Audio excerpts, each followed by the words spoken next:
A passagem das Escrituras para a qual eu gostaria de chamar a sua atenção nesta manhã se encontra aqui na primeira carta do apóstolo Pedro, no capítulo de número 5, e o versículo também de número 5. 1 Pedro, capítulo 5, versículo de número 5.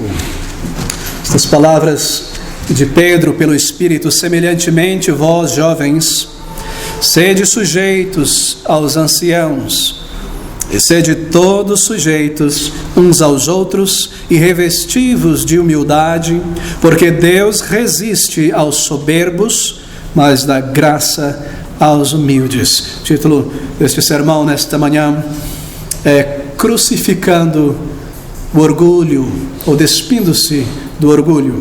Orgulho, queridos amigos, é descrito na palavra de Deus como um imenso mal, algo destrutivo, algo danoso à alma humana, à igreja e à sociedade. E nós queremos nesta manhã, antes de retornarmos em um tempo devido à nossa série de considerações no Evangelho de Mateus, lidar com este tema tão vital para a igreja. De fato, orgulho é um tema a ser considerado com muita frequência, porque orgulho, amigos, é o câncer em todos os relacionamentos. A Bíblia afirma, não é, que a morte é o último inimigo a ser vencido, e aquele grande pregador batista reformado, Spurgeon, comentava que se a morte é o último inimigo, o orgulho é o penúltimo. Bem, eu não sei como ele sabia disso, mas certamente é um mal absurdo que deve ser lidado e combatido com todo o vigor e força de nossas almas. E humildade é o oposto do orgulho, o avesso do orgulho. Humildade não é apenas o oposto do orgulho, mas humildade é o antídoto contra o orgulho. E sobretudo, conforme nós consideramos esse tema, orgulho, humildade, nós lembramos que humildade é uma virtude magnífica, irmãos. Humildade é uma virtude tão rara neste mundo, e sobretudo conforme nós nos aproximamos do final de todos os tempos, onde a Bíblia informa que o ser humano seria soberbo. Soberbo é a manifestação do orgulho, amante de si mesmo, desobediente aos pais, ímpios, ignorantes, distantes de Deus. O orgulho seria a manifestação, o colar que enfeita a humanidade no final dos tempos. Assim, quando a Bíblia fala sobre humildade, ela fala sobre a alma de uma pessoa que sabe ser humilde primeiramente diante de Deus. O mundano não se humildece diante do seu Criador. Uma pessoa humilde não é uma pessoa que está livre do orgulho, não entenda isso errado. Uma pessoa humilde é uma pessoa que está consciente da influência do orgulho em sua vida, da influência que o orgulho ainda exerce em seu caráter. Não é uma pessoa que está livre do orgulho, mas é uma pessoa que está sobriamente consciente do peso e da influência que o orgulho tem em seu caráter dia após dia. Você está consciente da influência e do peso que o orgulho tem em teu caráter, mesmo hoje? É você uma pessoa que pensa sobre isso, uma pessoa que considera isso, uma pessoa consciente que luta, que busca subjugar, mesmo com lágrimas e com uma ira santa, este orgulho maldito que tenta nos dominar diariamente? É você uma pessoa consciente do orgulho? Ou você é uma pessoa que vai pelo piloto automático e, com alguns crentes carnais, não sei se é possível dizer isso, que costumam justificar o seu orgulho baseado na velha natureza? Eu sou assim como eu sou, essa é a minha característica. Há pessoas que são sanguíneas, há pessoas que são mais iradas, pessoas que são mais fleumáticas, calmas. Eu sou assim, eu sou mais nervoso. Será que você é uma dessas pessoas que justifica a tua má atitude baseado na velha natureza e diz a si mesmo: esse é o meu caráter, eu sou explosivo? Se esse é o teu caso, eu digo que você deve reexaminar a tua experiência de conversão e o teu arrependimento, e talvez se arrepender do teu arrependimento e voltar a Cristo pela primeira vez. Porque a palavra de Deus diz que uma pessoa, quando está em Cristo, ela é uma criação original de Deus, uma nova criatura, e as velhas coisas já passaram, tudo se fez novo. Assim, nenhum crente pode julgar o seu mau comportamento, o seu mau temperamento, baseado em sua velha natureza. Isso é o que o mundano faz, diz: eu sou assim, esta é minha identidade, meu caráter, meu ser, e está correto. O mundano não conhece a Deus, por isso ele justifica a sua autocomiseração, seu mau temperamento, suas palavras curtas e amargosas. Mas o crente jamais, porque é uma nova criatura. Assim, uma pessoa humilde não é uma pessoa destituída de orgulho, mas uma pessoa que está consciente da influência que o orgulho exerce ainda em sua vida. Bem, o apóstolo Pedro, inspirado, ele põe aqui o dedo na questão do orgulho e da humildade. E ele fez isso, meus queridos irmãos, porque ele foi impelido, comovido pelo Espírito Santo ao escrever a sua carta a estas igrejas, a fazer isso. Esta é uma carta pastoral, e cabe a pastores serem pastorais, isto é, serem práticos, trazendo as doutrinas apostólicas de maneira prática para a vida da igreja. Aqui está o pastor Pedro, guiado pelo Espírito, registrando aqui pelo Espírito algo que deveria ser conhecido por você e por mim hoje em nossa jornada cristã. Nós iremos considerar essa exortação, este comando nesta manhã, apenas este versículo de número 5. Queridos amigos, aqui está um diamante incrustado na palavra de Deus, algo que deve enriquecer as nossas vidas espirituais. Bem, tão vital para a igreja essa consideração sobre a humildade, tão essencial para a vida de cada crente, necessário para a bênção espiritual, um tema da palavra de Deus que deve ser considerado com frequência. Bem, permita-me começar então com essas palavras iniciais do versículo de número 5. Ele diz: semelhantemente, vós, jovens, sede sujeitos aos anciãos. Sujeitos aos anciãos. Bem, apenas uma palavra explicativa para seguirmos em frente. Sujeitai-vos aos anciãos. Pode ser melhor traduzido como presbíteros, aqueles que exercem governo na igreja, mas não de sua própria imaginação, que governam a igreja ou conduzem a igreja a partir da palavra de Deus. Essa é uma referência àqueles homens que expõem a palavra e a aplicam. Você percebeu o termo anciãos, não anciãs, o que significa dizer que na igreja do Senhor Jesus Cristo o ensino é dado aos homens. A pregação é dada a homens, o governo é dado a homens. Nós vivemos em uma geração má, incauta e corrupta, que não consegue diferenciar e discernir naquilo que a igreja sempre entendeu. E o argumento que nós ouvimos em toda parte, na internet, por pessoas de barba branca, que deveriam conhecer mais do que outros, é que está tudo bem para a mulher ensinar a congregação, contanto que não pastoreie e governe. Mas, queridos amigos, pense, ensino é uma forma de governo, porque pelo ensino você diz: faça isso e não aquilo, siga este caminho e não aquele, comporte-se desta maneira, viva desta maneira, evangelize desta maneira, siga pela igreja. Isso é governo, e ensino é uma forma de governo. Assim não foi dado, com todo amor e consideração às irmãs, o ensino na igreja, porque o ensino é uma forma de governo. Pode uma mulher ensinar? Consegue uma mulher ensinar? Certamente, muitas vezes de uma maneira muito mais perspicaz, clara, profunda e objetiva que muitos homens. Possuem poder dado por Deus na alma para estudarem, dividirem a palavra de Deus e trazerem. Sim, pode uma mulher ensinar? Pode, mas para fazer isso terá que desobedecer a palavra de Deus ou seguir líderes desobedientes à voz divina. Bem, eu fecho este parêntese aqui. Semelhantemente, vós, jovens, sede sujeitos aos presbíteros, anciãos, e sede todos sujeitos uns aos outros. Sujeitos, ele diz, isto é, esteja debaixo da autoridade e do ensino, sem rebelião, quando estes ensinam a palavra de Deus e não as suas próprias ideias, é claro. Quando estes presbíteros, pela palavra de Deus, pastoreiam suas almas, alimentando, admoestando no caminho do Senhor de piedade. Assim ouça, submeta-se à palavra ensinada.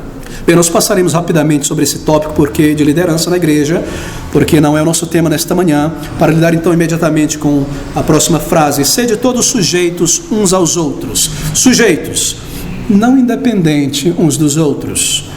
É você uma pessoa admoestável, meu irmão, minha irmã? É você uma pessoa que está pronto para ouvir, pronto para considerar, sem imediatamente retrucar, abrir a boca, já ir se justificando, falando, você é uma pessoa sujeita, pronta a ouvir, pronta a ser admoestado. Ele diz, sujeitai-vos agora uns aos outros, no corpo de Cristo, a igreja. Sujeitar é aceitar que outras pessoas talvez tenham mais experiência do que você, por estarem estudando a palavra de Deus e sob o ensino da palavra de Deus há mais tempo do que você. Assim nós consideramos uns aos outros superiores a nós mesmos. Estar pronto para ser um servo na casa de Deus, para servir a qualquer pessoa na casa de Deus e fazer várias coisas pelo povo de Deus. Esse é o significado dessas palavras. E sede todos sujeitos uns aos outros. Bem tratar uns aos outros com respeito, todo o tempo, na atitude, no tom de voz, com cortesia, com gentileza, com grande respeito e com grande amor, consideração uns pelos outros. É você uma pessoa assim? Que para, está consciente, pensa, a maneira como você conversa e se dá com teu irmão, estar sempre pronto, meu querido irmão, a reconhecer a luz que há nas outras pessoas, a luz que os outros possuem, porque nós não somos o centro de tudo, nós reconhecemos uns aos outros. Isso está contido aqui nestas palavras, sede todos sujeitos uns aos outros. E aqui na sequência nós temos então palavras bastante poderosas, e esse será o nosso foco aqui nesta manhã. Ele diz, revesti-vos de humildade.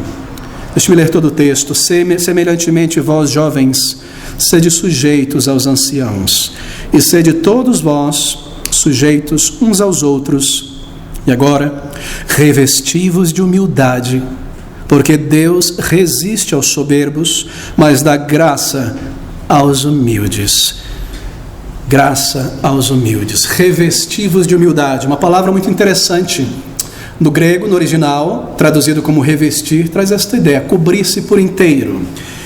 Revestir-se ou vestir-se por inteiro. Na língua grega, o contexto dessa palavra é tirado do contexto militar. Vestir-se, preparar-se para algo. Algo, uma vestimenta que cobre todo o corpo. Para ser realizado um trabalho físico, um trabalho que você precisa cobrir, proteger o corpo inteiro. Revesti-vos, ele diz, uma espécie de vestimenta que cobre todo o corpo. Talvez você se recorde, anos atrás, não sei a sua ideia, você parava num posto de gasolina, o frentista vestia aquele macacão, lembra? O braço, a perna, o zíper até aqui, parecia um mecânico de Fórmula 1, essa era a ideia, na verdade. Revestir-se do pé à cabeça para um trabalho que você precisa realizar. E esta ideia, a ideia de estar pronto para o serviço, pronto para um trabalho a ser realizado. Porque, queridos amigos, ele está dizendo aqui, revesti-vos, pois, de humildade. Ponha a humildade, vista-se dela para o trabalho, porque a humildade é algo que envolve esforço de nossa parte, algo que eu preciso tomar, vestir-me dela, me ver coberto por ela. Um esforço para desenvolver a humildade em mim. Um esforço para vê-la crescer em minha pessoa, em minha vida. Como estar vestido, você precisa agir, tomar essa vestimenta, vesti-la. Há muito o que fazer, está dizendo Pedro. Há muito o que fazer, pela ajuda de Deus, para vermos humildade formada dentro de nós. Maior humildade, ajuda de Deus, pela oração, assim Ele dá um comando, um trabalho deve ser feito, revesti-vos de humildade. Você precisa se revestir dela. Porque a humildade, observe, é algo que irá nos preparar para o serviço do Senhor, é um macacão para o serviço, assim por dizer. Eu não posso fazer o trabalho corretamente sem me revestir.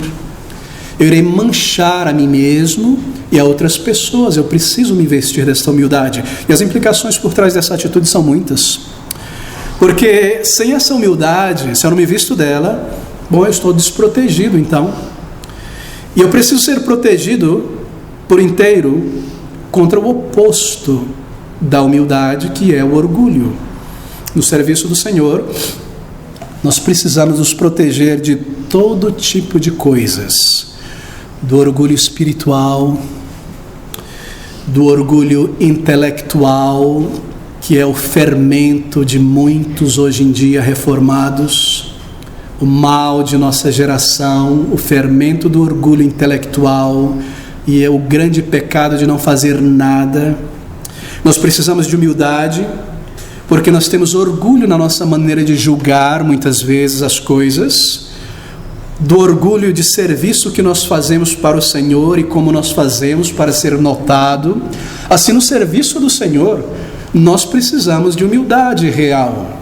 Porque são muitos os perigos, não é? Eu estou cercado dessa tendência à soberba, ao orgulho, no que eu faço, no que eu digo, em meus comentários, em minha atitude, na obra do Senhor, mesmo no serviço do Senhor, ali está aquele orgulho tentando extrair prazer da admiração dos outros. João Calvino dizia algo interessante sobre isso. Ele dizia: cada um de nós tem um rei dentro de si mesmo. E esse é o problema do orgulho, ele está dentro de nós. Ele não está fora, ele está dentro, ele vive dentro de nós. Assim, revestivos de humildade. Bem, antes de falar sobre como vestir a humildade, eu preciso falar sobre o inimigo da humildade. Bem, o grande inimigo da humildade, descrito aqui neste versículo diante de nós, está na segunda parte do versículo, veja. Portanto, revestivos de humildade, porque Deus resiste aos soberbos. Este é o grande inimigo. O grande inimigo é o orgulho. O grande oposto da humildade é o orgulho. Orgulho é um grande mal. É um mal tremendo. Bem, aqui não está a palavra orgulho, mas a palavra soberba. Mas a palavra original pode ser traduzida tanto quanto orgulho, quanto soberba. O que é soberba é nada mais do que a manifestação do orgulho interior, por palavra, por ações, por atitude. Soberba, manifestação do orgulho. Bem, orgulho é um desses pecados muito graves da vida de um crente, o que pode assediar um crente. É o pecado mais grave, talvez o pecado mais comum, mais persistente da natureza humana, e essa palavra soberba manifesta isso. O orgulho, ele está do nosso lado porque está dentro de nós. O orgulho está sempre se manifestando. O orgulho está sempre aparecendo. O orgulho, ele é resistente, ele é duro. E a Bíblia diz que ele é tão maligno que Deus precisa se levantar para resistir uma pessoa orgulhosa. Bem, o orgulho é um pecado que procede do coração do homem, que vem lá de dentro do homem. Marcos capítulo 7, versículo 22, nós lemos essas palavras do Senhor dizendo: os frutos são estes: a avareza, as maldades, o engano, a dissolução, a inveja, a blasfêmia, a soberba, a loucura. O que sai do homem, isso contamina o homem. Versículo 20 e versículo 22. Assim, o orgulho é algo que vem de dentro de nós. Assim, não se engane, não dê desculpa a si mesmo. Quando nós manifestamos soberba e orgulho, isso não foi um acidente, isso foi algo que fluiu de dentro de nós. Nós permitimos isso acontecer, porque está dentro de nós. O orgulho é descrito desta maneira. E o orgulho, queridos amigos, que inclui a soberba, está em uma lista de pecados. Uma lista de pecados que caracterizariam as pessoas não regeneradas. Romanos capítulo 1, versículo de número 30. Sendo murmuradores, difamadores, aborrecedores de Deus, injuriadores, soberbos, presunçosos, inventores de males, desobedientes aos pais e às mães. Aqui está o orgulho colocado numa lista de pessoas que não nasceram de novo. O orgulho é algo altamente característico do ser humano nos últimos dias. 2 Timóteo, capítulo de número 3, versículo de número 2. Porque haverá homens amantes de si mesmos, avarentos, presunçosos, soberbos, blasfemos, desobedientes a pais e mães, ingratos, profanos. O orgulho é algo que vem de dentro da velha natureza decaída.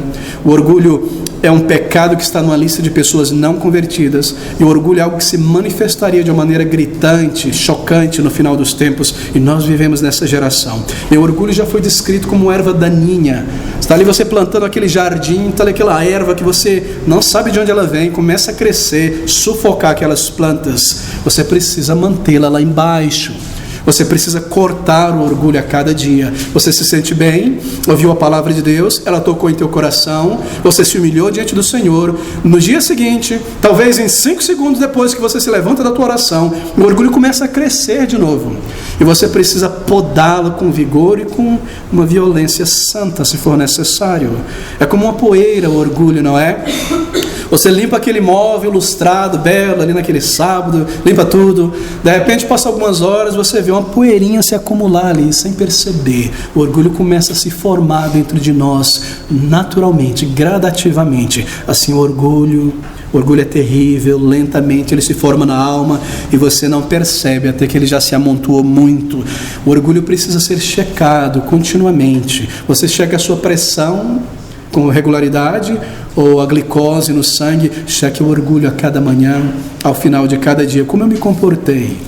De que maneira eu falei quando eu estive junto com outras pessoas? Como eu reagi na internet, em meus comentários? De que maneira eu tenho agido na presença do Senhor? Cheque o orgulho a cada dia. Ele é um grande mal, ele é destrutivo, você precisa observá-lo. Ele está dentro de nós. Assim nós temos essas enfermidades na alma que precisam ser monitoradas. Cuidado, e o orgulho, queridos amigos, é muito sutil. Nós estamos falando aqui, veja, sobre revestir-se de humildade.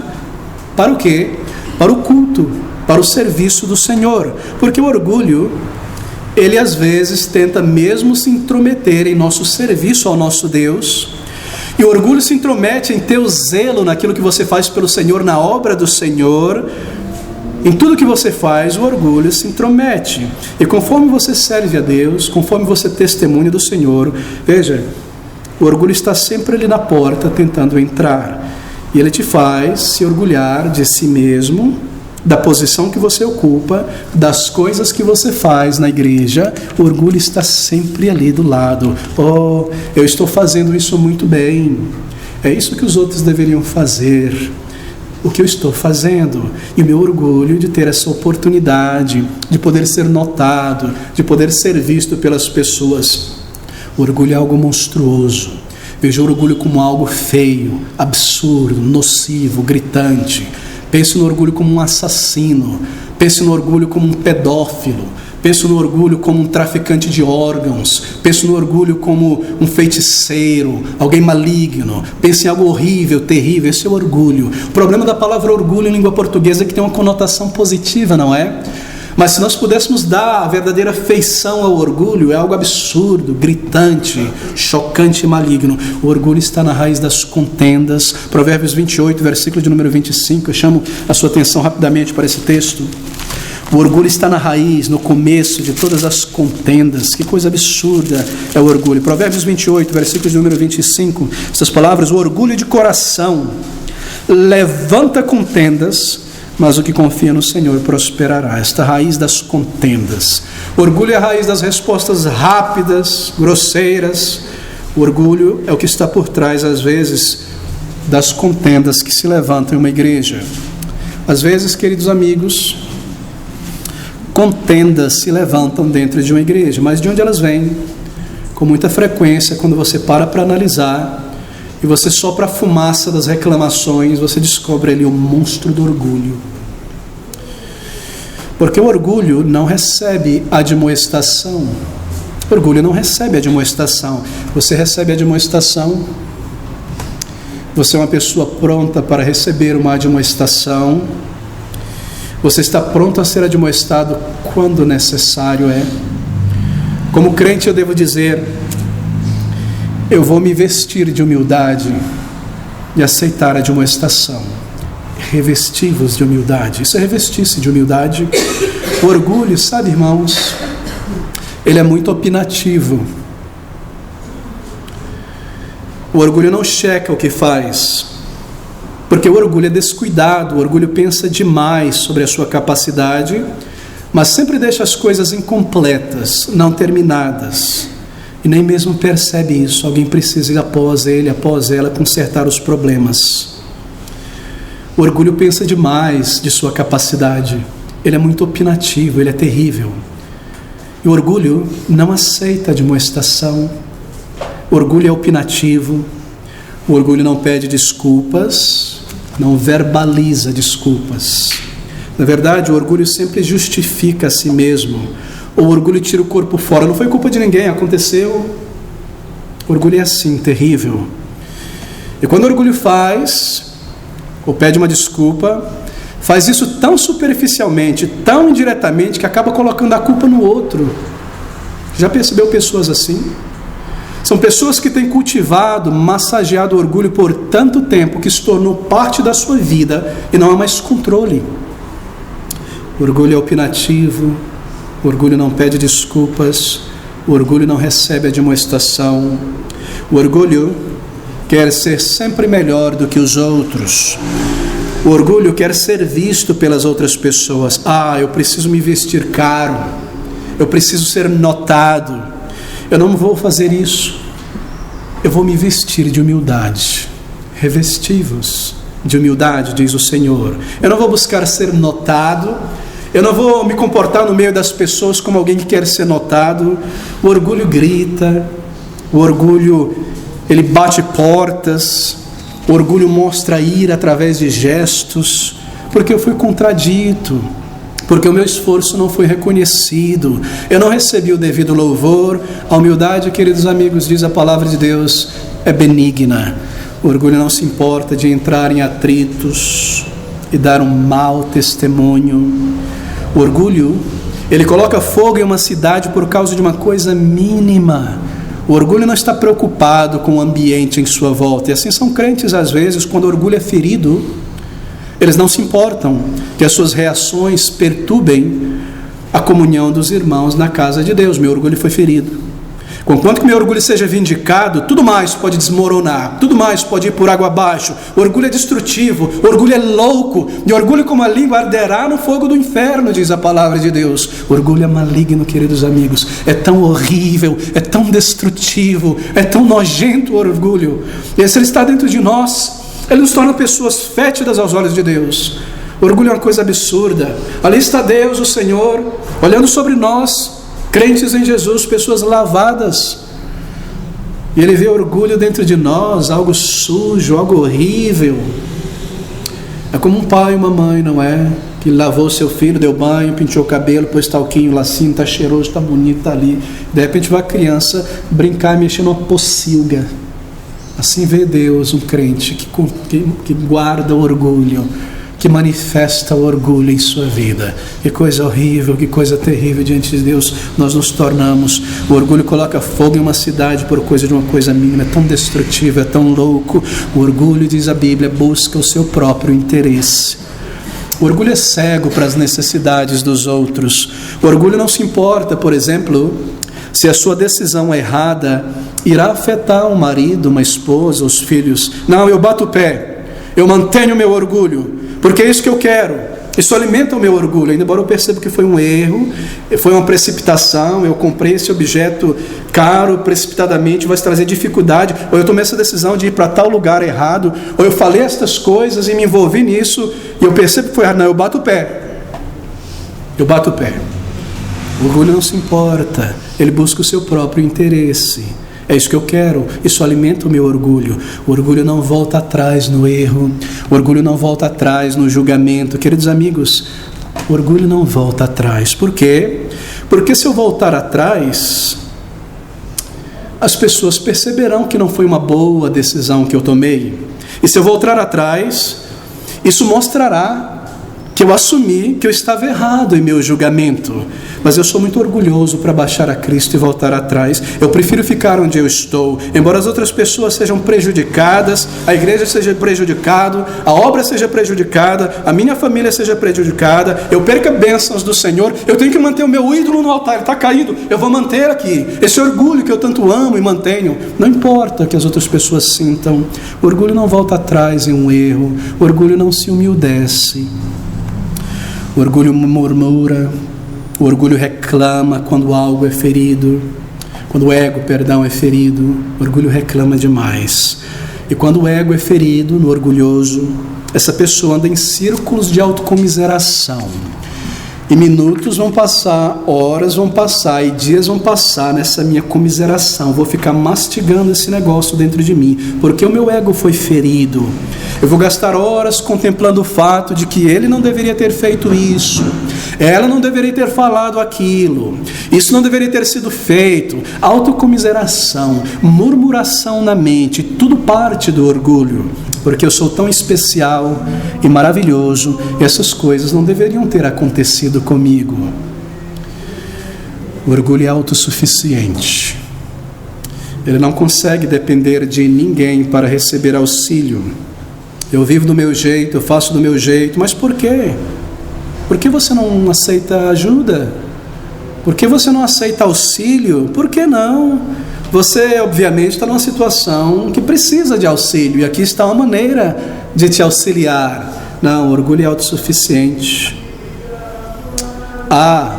Porque se eu aceitar ajuda, eu vou sentir que eu estou em dívida, e eu vou ter que agradecer, eu vou ter que me sentir agradecido e dizer obrigado. Não.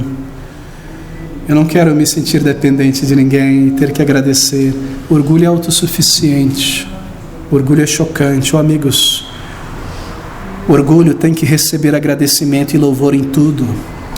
Porque o orgulho é como um verme nojento que se alimenta de louvor, de agradecimentos, de admiração em tudo.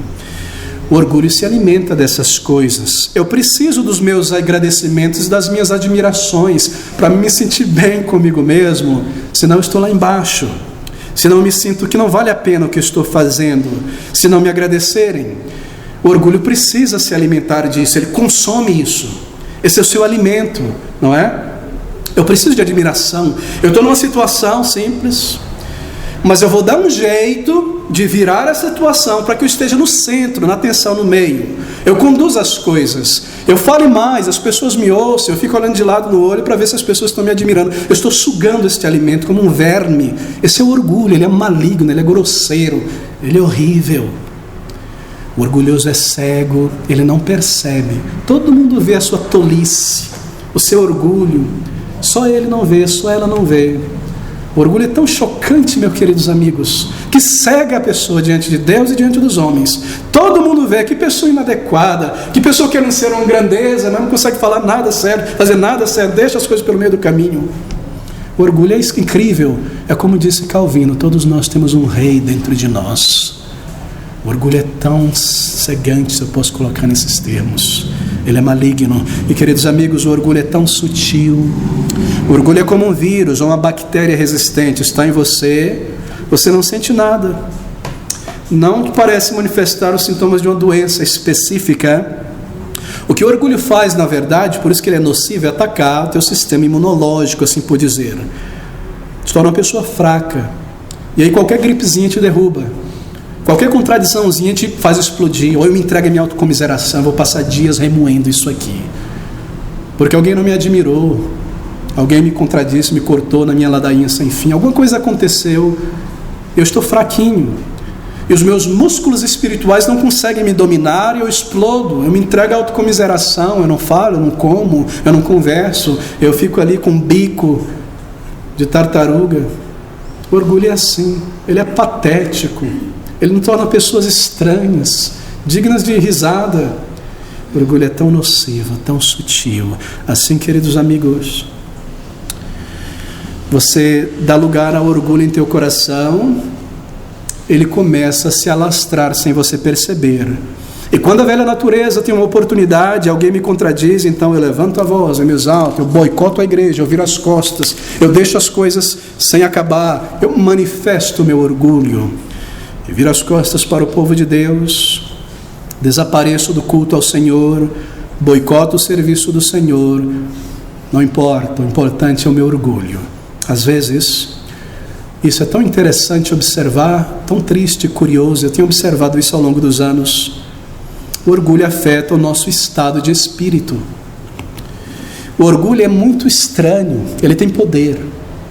Porque o orgulho ele consegue encorajar uma pessoa fortemente. Ele consegue desencorajar uma pessoa ao mesmo tempo tremendamente. Você às vezes observa um crente e ele está envolvido em uma área da obra do Senhor, servindo ao Senhor ali. Você fica observando o serviço dele, dela. Não estou me referindo a ninguém em nossa igreja, graças a Deus. E você observa aquele crente servindo ao Senhor, ele está envolvido, ela está envolvida em uma área de trabalho, e aquela pessoa se sente encorajada em seu serviço. De repente, aquela pessoa está completamente desencorajada. E você observa a obra que ele está fazendo, a obra que ela está fazendo, nada mudou no serviço.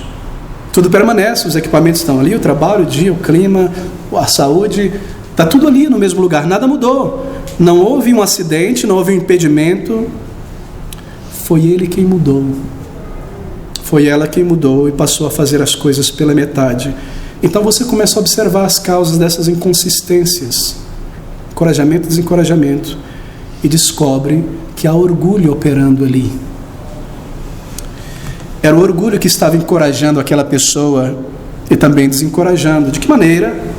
Às vezes ela se sentia encorajada quando todo mundo notava o seu trabalho, todo mundo estava em volta, admirando, fazendo comentários positivos. Havia muitos obrigados, muitas admirações, não é?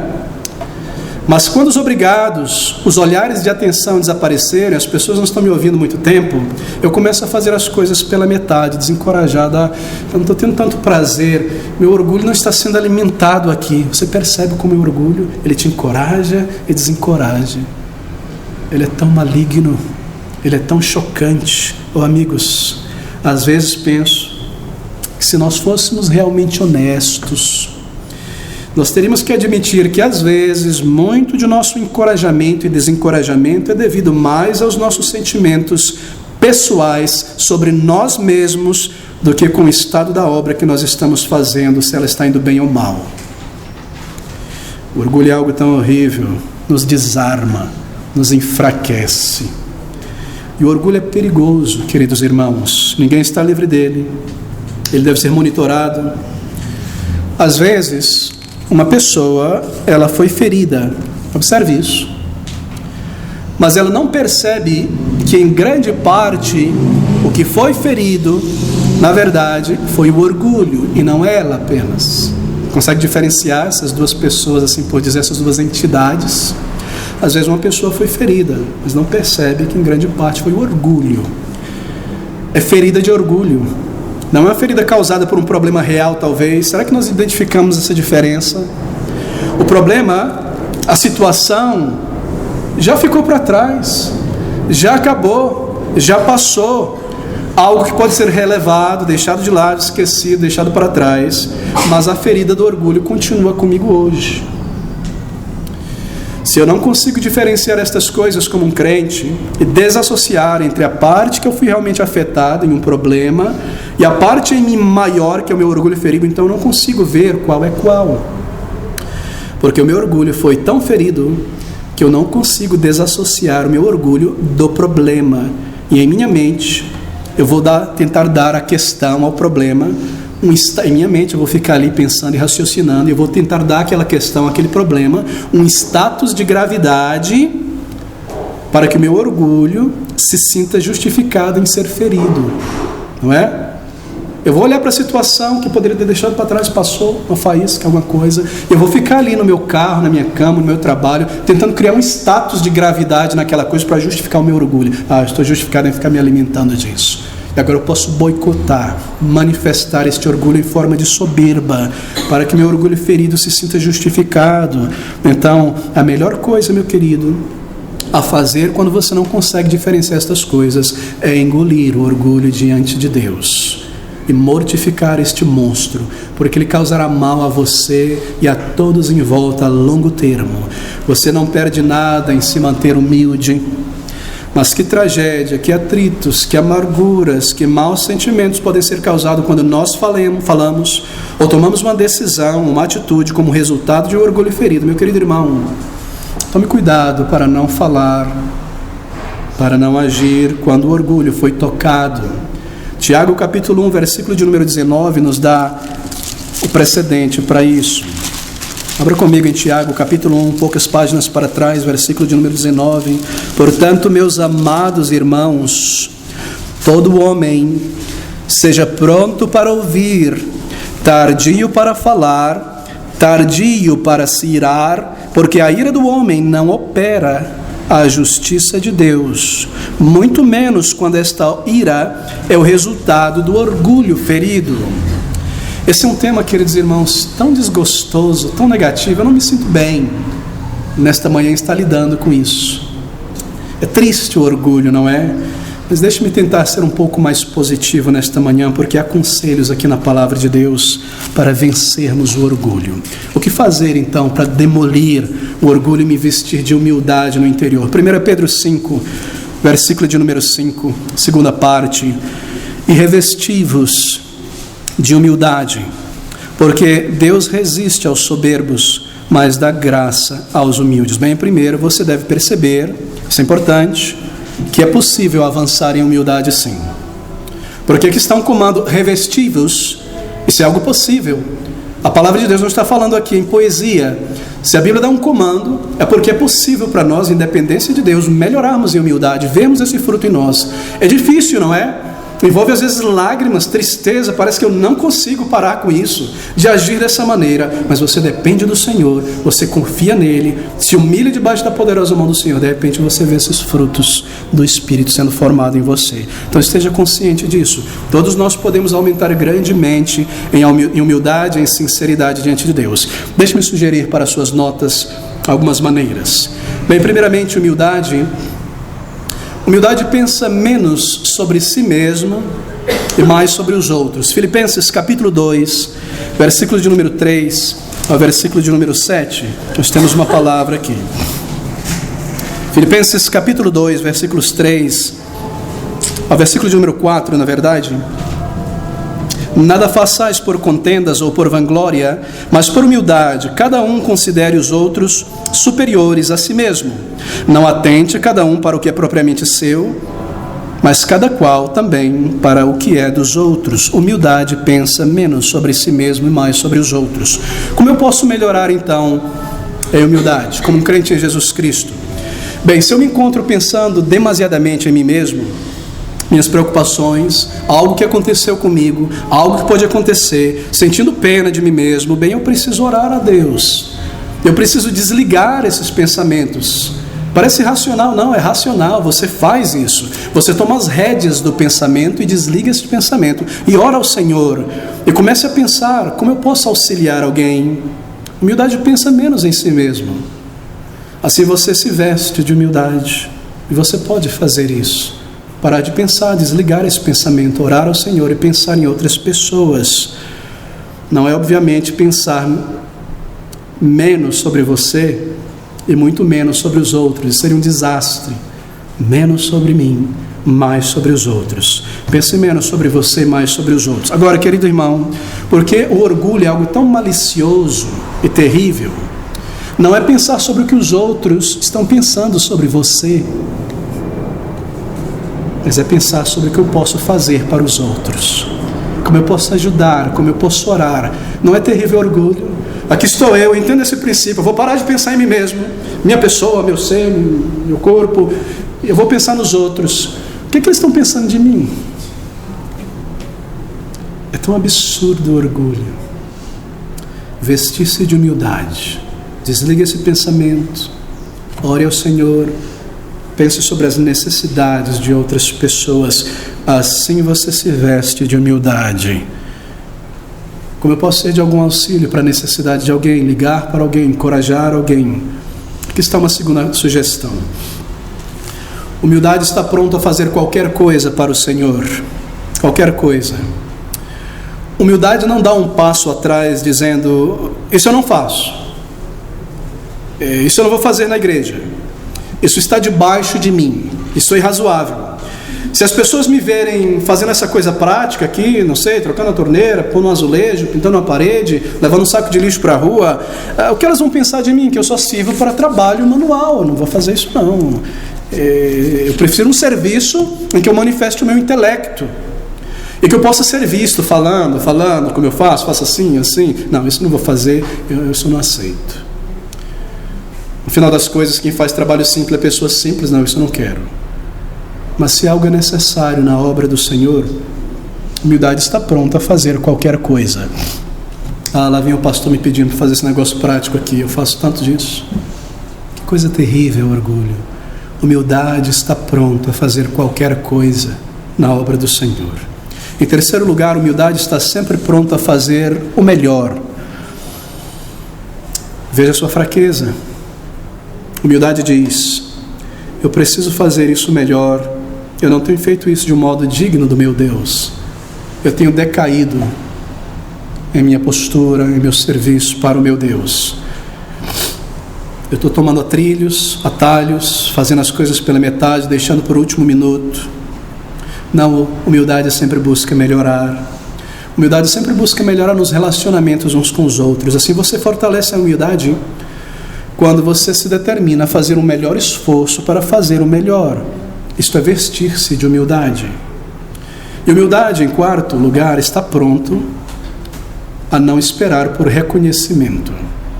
Isso é de gigantesca importância no reino de Deus. E no momento em que o pensamento vem à mente, será que eles vão perceber que eu fiz isso? Será que as pessoas estão me notando? Eu faço tanto para o Senhor e ninguém me dá meus obrigados, e meu nome não é mencionado. Suprima esse pensamento. Mortifique esse pensamento e ore a Deus pela graça para colocar completamente fora de sua mente este pensamento, porque humildade irá aceitar não precisar receber reconhecimento, mas vive para fazer a vontade de Deus. E carrega essa insígnia. É necessário que Ele cresça e apareça e eu diminua. Agora, porque orgulho é algo tão absurdamente astuto e maligno, não seja o tipo de pessoa pretensa e humildade que no fundo das coisas busca atenção e chega o horário de parar, por exemplo, para fazer uma outra coisa, mas eu vou seguir fazendo com fome no sol, porque todo mundo vai ver que eu trabalho demais da conta, eu sou humilde, né? Eles vão me ver. Humildade é um negócio tão astuto, terrível e malicioso. Assim, a humildade está pronta a ser humilde, a fazer as coisas como servo, junto com outros servos, e não alguém de destaque no meio do povo de Deus. Quando nós vemos essas coisas, queridos, nós percebemos que estamos tão cheios de vírus, não é? Do orgulho está dentro de nós. E eles estão crescendo, porque nós não estamos subjugando estas coisas debaixo da poderosa mão do Senhor. A humildade está pronta a não esperar por reconhecimento, porque a humildade não precisa receber qualquer reconhecimento, mas vive para fazer a vontade do Senhor. E a humildade é aproximável. Nós somos exortados a sermos aproximáveis na casa de Deus, entre o povo de Deus, nunca isolado, nunca fazendo as suas próprias coisas, somente atentando para o seu próprio umbigo. A humildade está sempre pronta a ajudar, a se dobrar a alguém, a acomodar alguém, a mostrar gentileza a alguém, a dar um passo de amizade, a acabar com suspeitas erradas, fazer por onde para não negar o auxílio. Humildade é assim. Bom, eu vi que há uma barreira aqui que pode ser um mau testemunho, mas eu vou tentar então cobrir isso aqui de uma outra maneira para ser de auxílio a esse meu irmão, essa minha irmã. Humildade está sempre pronto a servir, a manter a lei de Deus, um bom testemunho, as aparências corretas, mas nunca deixar buracos abertos, sempre servir, sempre pensar de que maneira melhor servir. Em sexto lugar, humildade não se satisfaz com pouco conhecimento. Humildade não diz, eu estou satisfeito com o que eu já sei, eu vou parar por aqui. Não, eu quero ler mais, eu quero conhecer mais a fundo as doutrinas, eu quero avançar. Eu já sou um crente há tantos anos, eu não preciso de leitura e de aprendizado sobre as coisas de Deus. Eu já sei muito mais do que fulano, do que Beltrano. Quão triste. Humildade não diz isso. Humildade diz, eu não conheço o suficiente da vontade de meu Deus. Eu vou tomar a palavra de Deus, vou orar por iluminação, vou ler esses bons livros, eu vou aprender com o exemplo de outros em biografias cristãs, até o final da minha vida. Eu vou continuar, eu vou remir o tempo perdido, eu vou fazer por onde para ampliar o meu conhecimento, eu vou prosseguir conhecendo e servindo ao Senhor. Eu vou pedir recomendação de um crente mais maduro sobre esse livro, aquele livro espiritual. Eu vou ler as doutrinas que não estão claras em minha mente. Eu vou perguntar ao pastor, eu vou me organizar e carregar o meu bloco de notas. E chegar em casa eu vou passar um tempo em cima das minhas notas. Eu vou fazer com que o conhecimento fique em mim. Isso é humildade. Humildade deseja conhecimento. E humildade, queridos, humildade está pronto a ser moldado também. Moldado pelas circunstâncias, moldado pelas pessoas, moldado pelo um bom exemplo, sempre pronto a ser melhorado pela esposa, pelo marido, mesmo pelas crianças e seus comentários. Em vez de ficar chateado, em vez de bater a porta, quando a criança, um adolescente, chega naquela fase que começa a contradizer a gente, adolescente é algo muito interessante, ele detesta a hipocrisia nos outros, ele vê com clareza isso, ele está pronto a falar. Depois que vai ficando mais velho, parece que a gente assimila essas coisas, não é? Não, humildade diz será que há alguma verdade nisso que foi dito, embora de uma maneira um pouco errada? Será que é algo que eu preciso mudar e tomar em consideração? Humildade senta no cantinho e diz: algo aqui para mim, é verdade, isso aqui, ó. Humildade se humildece. Humildade está pronta a ser moldado. Humildade está pronto a ser transformado e avançar. E humildade, é claro, humildade está pronto a perdoar. Humildade está pronto a suportar. Paciência e suporte mútuo são grandes palavras do vocabulário cristão. Grandes vocabulário do dicionário da humildade. Bem, para revestir-se então de humildade, o passo inicial é odiar o orgulho em você. Esse é o passo inicial. Odeie o orgulho dentro de você. A sua manifestação, esta soberba na postura, na palavra, na atitude, nas ações, nas manifestações. Odeie isso. Você ouviu alguma coisa, não se alegre disso. Mate isso inicialmente. Humilhe-se debaixo da poderosa mão do Senhor. Esse é o início. Bem, mas algo mais nesse versículo para nós nessa manhã. Observe agora, segunda parte. Porque Deus, Ele resiste aos soberbos, mas dá graça aos humildes. E aqui está um grande motivo e razão para se esforçar consistentemente por humildade em tua vida. Observe essas palavras.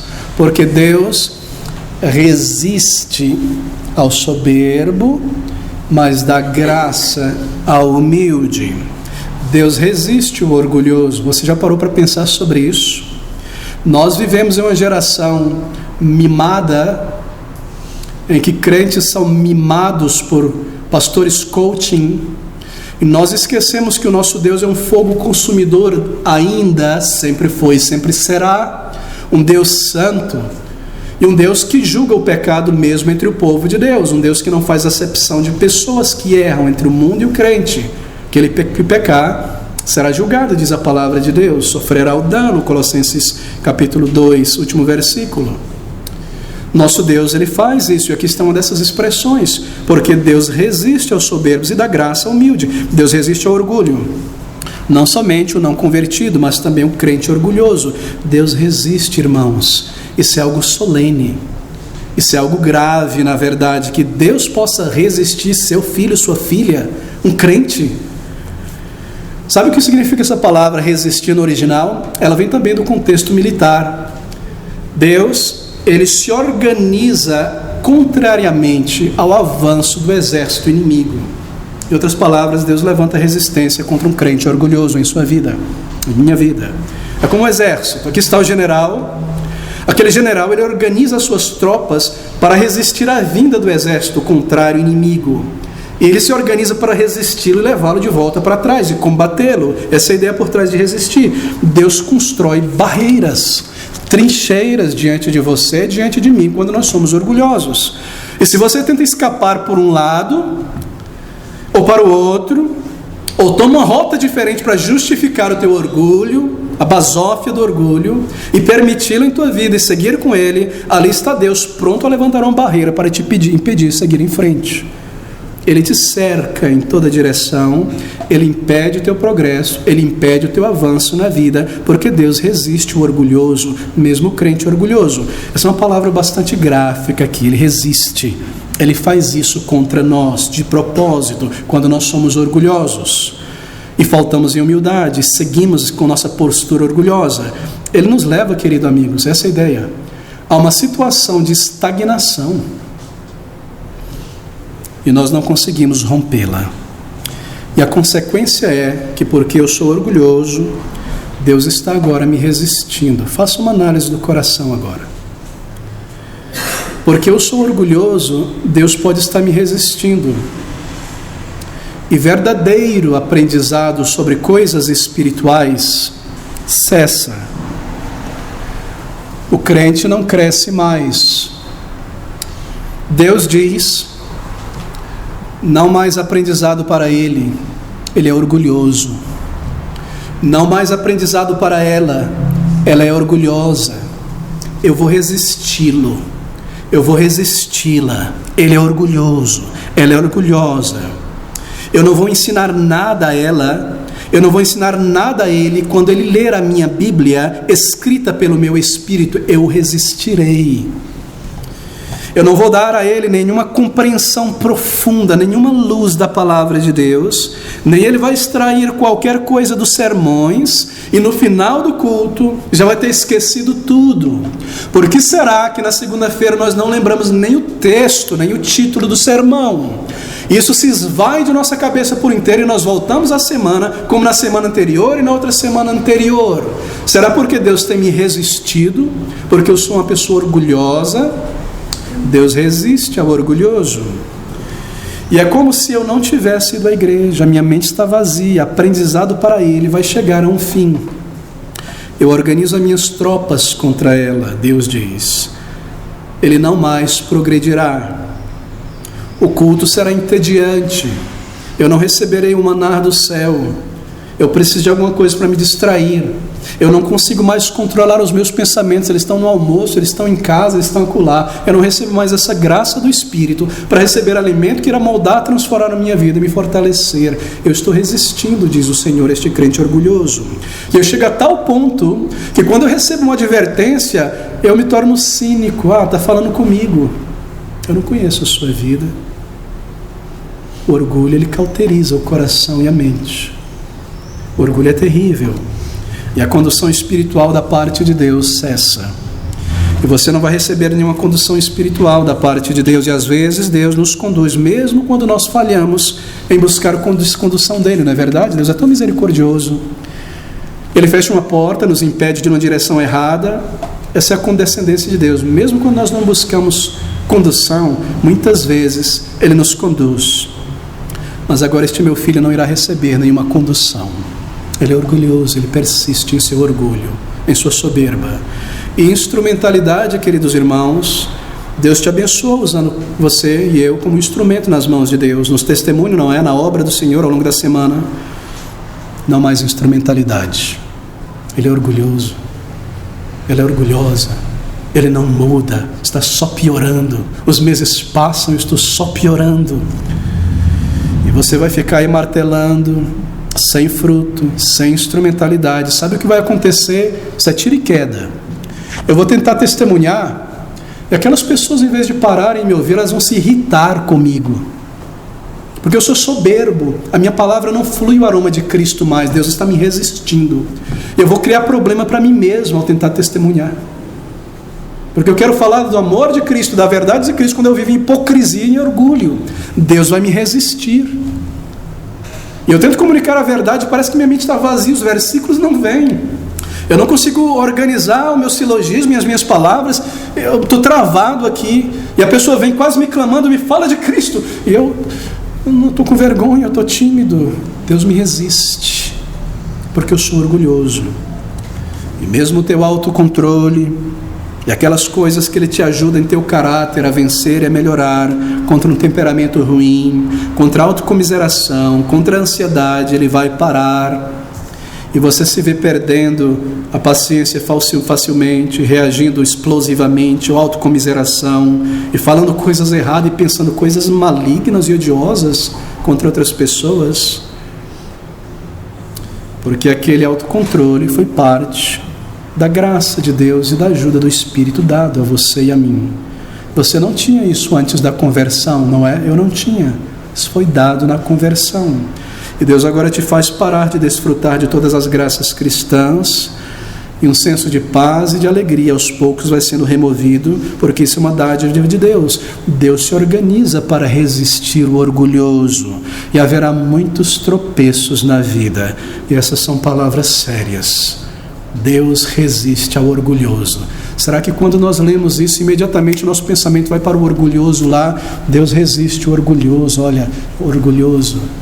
Isso é um fruto do orgulho também, que eu não posso apontar para mim mesmo. Deus resiste àquele povo orgulhoso.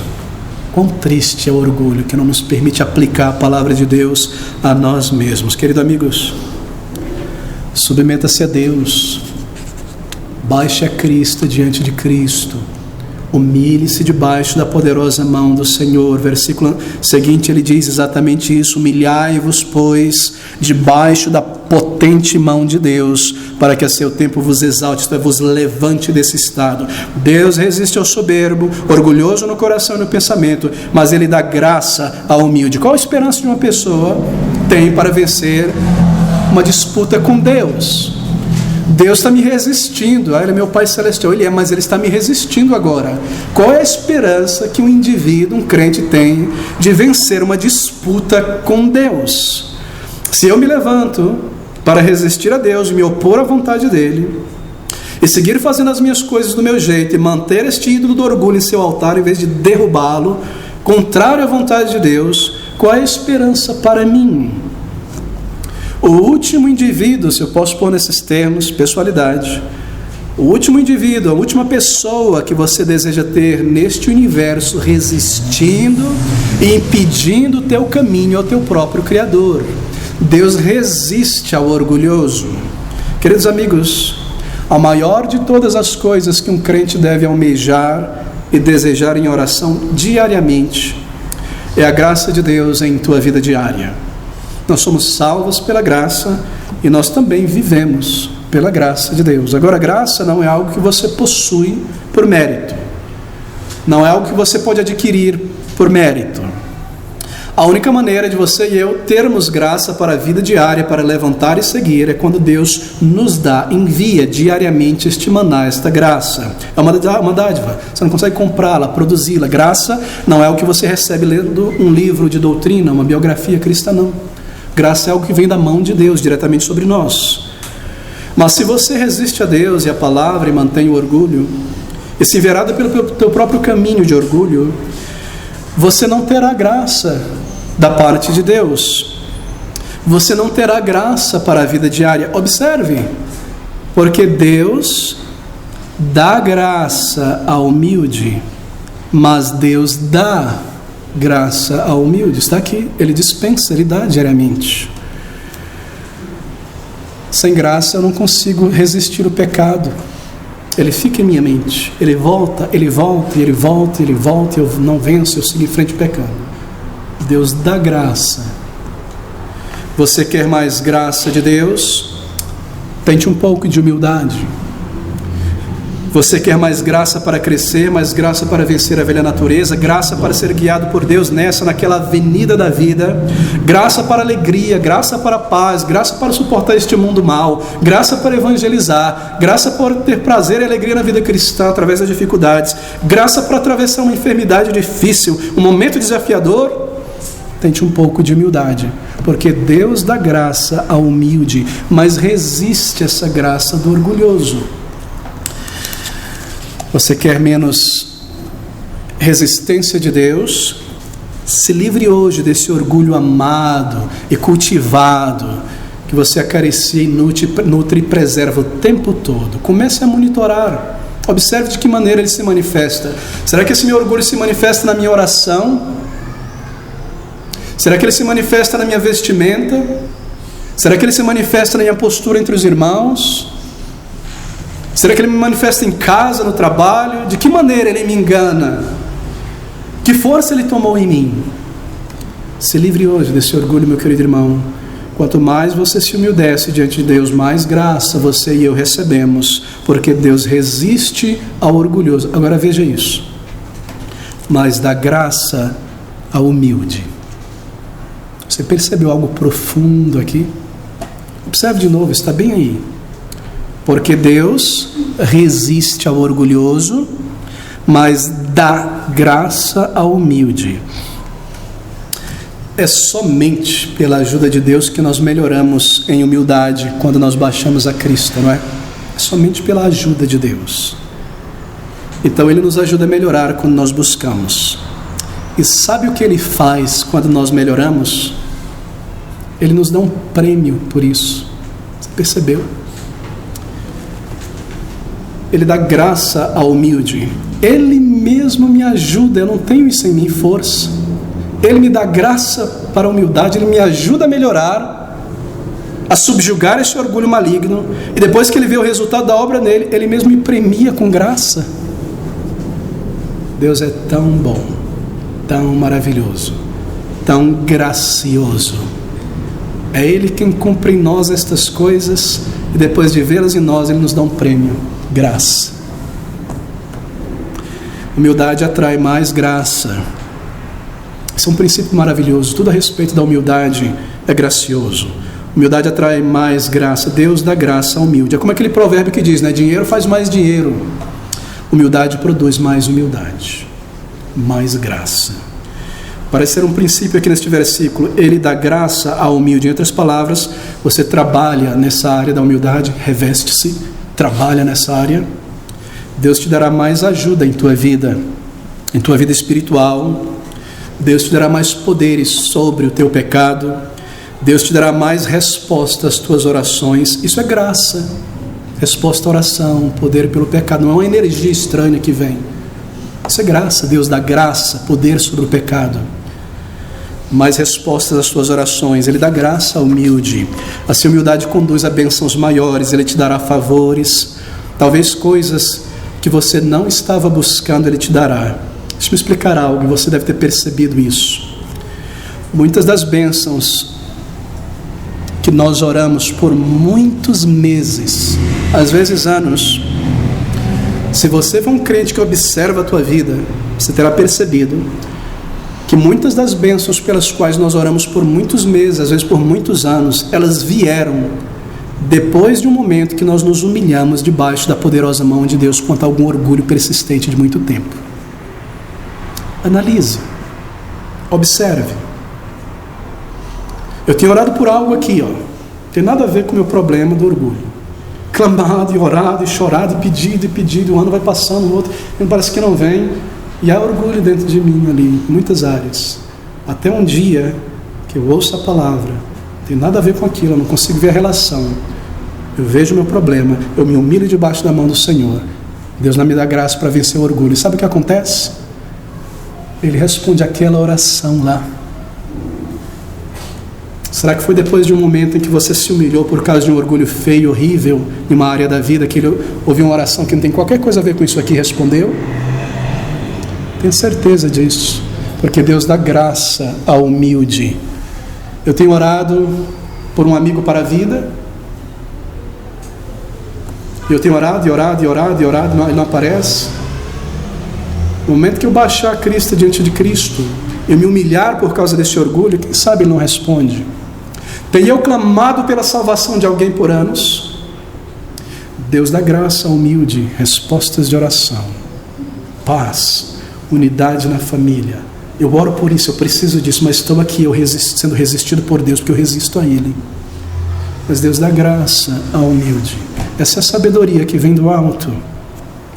E Ele te dará muito mais intervenções em tua vida, e muito mais respostas às tuas orações, e intervenções óbvias de proteção, de livramento, de auxílio. Ele te dará maior instrumentalidade, Ele te dará maior sabedoria e discernimento para ver melhor através das coisas, das situações, e compreender mais profundamente a sua palavra, mais percepções dela. Ele te dará mais virtudes, aquelas que você tanto deseja ver formada em tua vida. Ele te dará mais amor, mais gentileza, só pensamentos melhores e altruístas, controle deles, fé, confiança, maior paciência, maior longanimidade, pessoas sendo convertidas, o meu testemunho alcançando pessoas. Irá Deus me dar mais dessas coisas? Se eu oro por humildade, me esforço conscientemente por ela, em subjugar esse orgulho em mim, sim, Ele dará, porque Deus dá graça ao humilde. E Ele se levanta e se posiciona contra o orgulhoso e resiste o progresso do orgulhoso. E Ele aumenta a sua graça que flui sobre a vida do humilde. Bem, eu preciso concluir aqui. Oh, se todos nós pudéssemos ser mais humildes. Não me refiro a engendrar uma humildade artificial, patética, pretensa em nossa maneira exterior, em nossos corações, amigos, dentro de nós. Que magnífica graça seria a nossa, não é? Diariamente. Seríamos os puritanos de nossa geração. Seríamos os reformadores de nossa geração. Seríamos os Elias de nossos dias. Seremos aquelas mulheres santas, castas, vivas, amáveis, criando seus filhos e as mulheres mais novas no caminho do Senhor, jovens valentes, homens de fé, não pessoas mesquinhas, tacanhas. Minha fotinha no Facebook, minha pessoa, meu autógrafo, Cristo Jesus. Um reavivamento, porque Deus dá graça a uma igreja que se humilha, a um crente que se humilha, e Ele resiste uma igreja, uma geração soberba. Como nós precisamos da graça de Deus. Assim nós oramos por humildade, e nós fazemos a nossa parte, porque nós devemos agir. E nós vigiamos as nossas tendências para esse orgulho colossal e absurdo e maligno, e nós fazemos isso constantemente, e Deus nos dará graça, porque embora Ele nos resista, Ele então dá graça ao humilde. O Senhor nos abençoe, e aplique e segure estas palavras em nossas vidas.